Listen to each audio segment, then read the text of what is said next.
Eu son Sergio Marei, veño de Pol, que é unha aldea da montaña de Lugo, e eu son artista multidisciplinar, non? Fago desde escultura, instalación, escrita, performance, tamén son xestore cultural e curadore, non? E además dirixo a Galería Solaina en Lugo. O proxecto chamase Camiños do Desexo e basicamente o que estou intentando é, a través da escrita dun ensaio autobiográfico, crear un mapa deses camiños que percorro desde a miña infancia, non?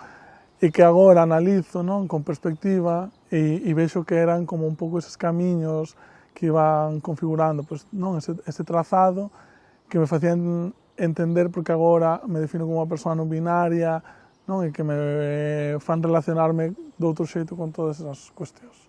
E eu son unha férrea defensora das residencias porque moitas veces, non, pois, a cotidianidade, non, a vida en xeral non che permite dedicarte ao 100% ao traballo creativo e aquí estás ao 100% no traballo creativo, non? Estás todo o tempo traballando, non, neso que queres desenvolver, lendo, investigando, aprendendo tamén das compañeiras, non? E de todas estas persoas que ao final están aquí rodeándonos e vas como configurando e a unha velocidade pasmante, non? Ao final levamos 5 días, pero para mí parece que levamos un mes.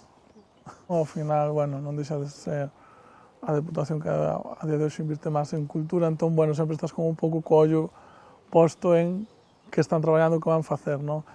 E cando saliu a convocatoria, pois, obviamente, pois, entrei na web, non, en línea, e para participar na convocatoria é super sinxelo, a verdade, e iso tamén se agradece que non haxe esa burocracia tan grande, non? Ao final é escribir un pequeno texto co proxecto, non? Contando que é o que queres traballar, que é o que queres desenvolver, e logo omitir con documentación de datos, non? Padrón e esas cousiñas, pero, bueno, unha cousa moi sinxela, a verdade.